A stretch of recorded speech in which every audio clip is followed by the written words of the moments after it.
Hello, Patriots. I'm here today with something that's not just a debate, but a wake-up call. What happens when a president who swore to protect the Second Amendment allows his own Department of Justice to actively defend unconstitutional gun control laws? That's the reality we're facing right now, and it's one you need to understand before it's too late. Firearms Policy Coalition (FPC) has had enough.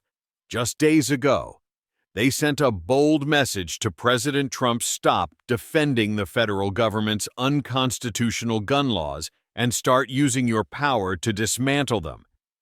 They're calling on him to take immediate action. But will he respond? In today's video, we'll dive deep into what this means for your Second Amendment rights, how the DOJ is currently undermining the Constitution, and why the battle over the National Firearms Act (NFA) could determine whether we truly keep our freedoms or lose them for good. Don't go anywhere, because this is a fight you can't afford to ignore. Let's start with the big picture, because none of this makes sense unless you understand the contrast between the promise and the reality.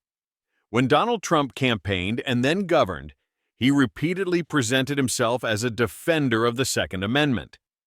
He signed an executive order aimed at protecting Second Amendment rights. He spoke at gun rights events, and he told gun owners that their freedoms would be safer with him in the White House than with any Democrat. Many people in our community took him at his word. But here is the critical distinction: most people never see what a president says at a podium, and what his Department of Justice does in federal court are often two very different things. And when it comes to the National Firearms Act and the federal gun control framework in Washington, the DOJ's actions have been moving in the opposite direction of the rhetoric. The National Firearms Act, or NFA, is not a new law. It dates back to 1934. It imposes registration and tax requirements on specific categories of firearms and accessories: short-barreled rifles, short-barreled shotguns, silencers or suppressors, machine guns, and a few other items that the federal government labels as especially dangerous. For decades, gun owners have lived under this regime. But after the Supreme Court's modern Second Amendment decisions in Heller and Bruin, more and more people have started asking a simple question: does this old federal tax and registry system actually survive constitutional scrutiny under the court's new test? That is exactly the question being raised in cases like Jensen v. ATF and in challenges such as United States v. Peterson. These cases argue that when the government forces law-abiding citizens to register certain arms, pay a tax, and wait months for permission, it is not merely regulating, it is infringing. The NFA does not just track firearms, it conditions the exercise of a fundamental right on payment, paperwork, and federal approval. And this is where Firearms Policy Coalition comes in. On paper, you have a president who says he is on the side of gun owners. But in reality, FPC looked at the positions that his Department of Justice has been taking in court and saw a very different story: a DOJ that is relentlessly defending the federal government's unconstitutional gun control regime, a DOJ that is not just defending existing restrictions, but actively asking the Supreme Court to stay away from the issue. In other words, from FPC's perspective, this is not just broken rhetoric, it is a pattern where the most powerful law office in the country throws its weight behind the federal gun laws that should be on the chopping block after Bruin, instead of helping clear them out. So what exactly is the Trump DOJ doing that triggered such a strong public demand from FPC? First, we have the department's conduct in cases directly challenging the NFA's registration and taxation scheme. In at least one major case, the Solicitor General, the government's top appellate lawyer, sometimes called the 10th Justice because of his influence with the Supreme Court, urge the court to deny review in a challenge to the NFA. That is not a neutral move. When the Solicitor General tells the court, there is no need to take this case, he is making a strategic choice to preserve the status quo. If you truly believe that the federal government's NFA scheme is consistent with the Second Amendment, that might make sense. But if you claim to be leading the most pro-2A administration in history, then using your Solicitor General to keep the Supreme Court away from this issue looks very different. It looks like you are afraid of what a real constitutional test would do to these laws.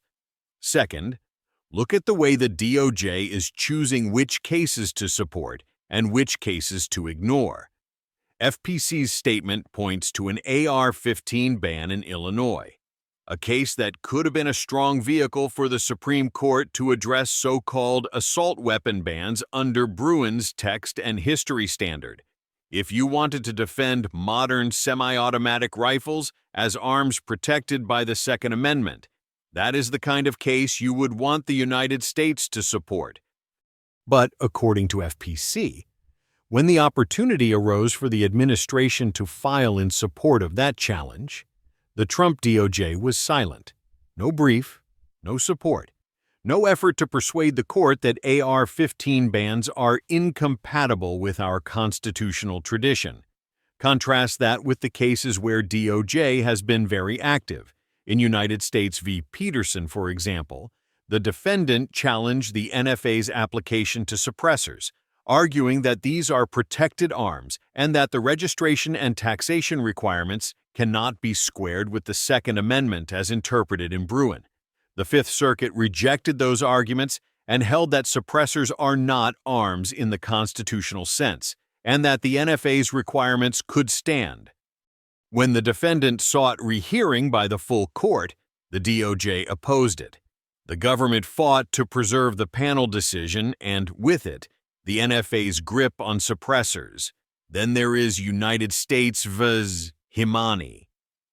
FPC has described this as a bad vehicle, a case where the underlying facts and posture are more likely to generate a government-friendly ruling that entrenches federal power rather than expands individual liberty. Yet this is exactly the kind of case the DOJ has been comfortable moving forward. When you consistently back weak or messy cases on the gun rights side, and then use those outcomes to justify further restrictions, you are not merely letting the process work. You are gaming the system. All of this feeds into FPC's central accusation. This is not bureaucratic inertia. This is not some faceless deep state machine quietly ignoring the president. This is a series of deliberate choices by the Department of Justice, choices that keep federal gun control laws intact and, in some instances, stronger. Now let's talk about the demand itself, because FPC is not just asking for tweets or speeches. They are asking for the one thing a president can uniquely deliver: direction. FPC is calling on President Trump to immediately instruct his Department of Justice to stop defending federal gun control laws in court, not to water down arguments, not to drag out litigation, to stop defending them. That alone would be a seismic shift. Imagine major NFA and federal gun cases where the United States simply declines to defend the statute. In many situations, that leaves the job to Congress or to outside interveners, and it can radically change the odds of success for those challenging the law. But FPC does not stop there. They want the administration to go further, to use the full power of the executive branch to affirmatively advance and protect Second Amendment rights. That could mean everything from revising regulatory positions to rescinding harmful guidance, to supporting strong cases at the Supreme Court that are poised to expand and cement the right to keep and bear arms. Remember, the Department of Justice is not just any litigant. It is the lawyer for the United States. When it supports a position, it sends a signal to courts that this is the considered institutional view of the federal government. When it abandons an equally powerful position, FPC's point is simple: if you claim to stand with the Second Amendment. Align your DOJ with that claim. There is also a moral component here. FPC's statement argues that continuing to defend these laws is not just a policy mistake, it is a betrayal of the constitutional structure, the Second Amendment. As the Supreme Court has repeatedly said, protects an individual right. It is not a suggestion.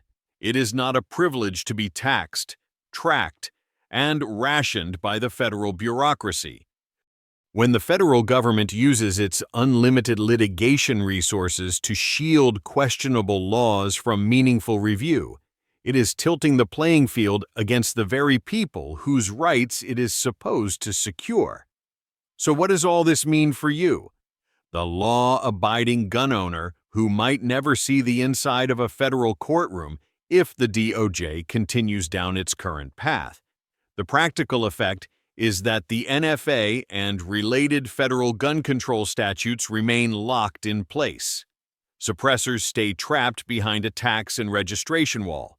Short-barreled rifles remain a paperwork and waiting period nightmare. Any other weapons stay in a gray zone where a simple configuration mistake can make a felon out of an ordinary citizen. Even more important, keeping these laws intact gives anti-gun states a roadmap. They can look at the federal structure, registration, taxation, licensing, and approval, and build their own, often more aggressive, systems on top of it. When federal law remains unchallenged, it becomes a model, not a warning. On the other hand, if the administration were to follow FPC's demand and pull DOJ support from these laws, the impact in courtrooms across the country would be immediate. Judges would be forced to confront Bruin's historical test without the usual "trust us, we're the government" arguments from the United States. Plaintiffs challenging NFA provisions would suddenly find themselves facing a much weaker opposition. And if some of those challenges succeed, decades-old restrictions could fall. Think about what that could mean. Suppressors are treated as ordinary arms, acquired through a standard background check without months of waiting and federal registration. Short-barreled rifles no longer carved out as a special, quasi-forbidden category, but simply another configuration of commonly owned rifles. A federal posture that says, clearly, that law-abiding citizens do not need to be entered into a national registry to exercise a fundamental right. There is also a broader cultural and constitutional signal. When the United States government itself stops defending expansive gun control laws, hostile states and agencies lose some of their political cover. They can no longer point to Washington and say, "We're just following the federal model." They would be openly out of step with the national government's view of the Second Amendment. That is why this moment matters. It is not just about one case or one statute. It is about whether the federal government continues to act as the chief architect of gun regulation, or whether it finally starts to behave as the Constitution demands: a limited government that recognizes and respects pre-existing rights. In the end, the question raised by FPC's public statement is not complicated, but it is uncomfortable. Will the president's actions match his promises?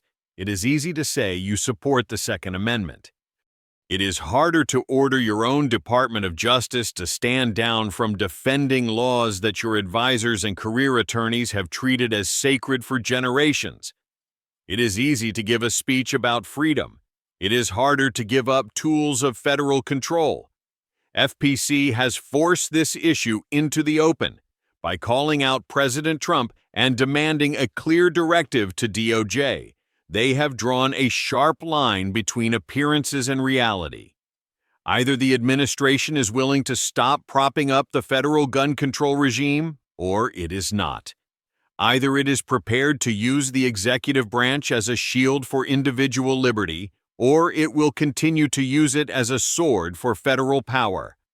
For gun owners, for constitutional conservatives, and for anyone who takes the Bill of Rights seriously, that is the decision that matters, not the slogan on a campaign sign, not the applause line at a rally, but whether the federal government, in court, in regulation, and in practice, stands with the Second Amendment or stands against it.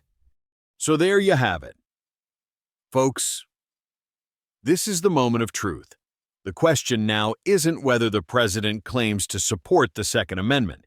It's whether his actions match those claims. If you care about your rights, it's time to demand that the president make the right call.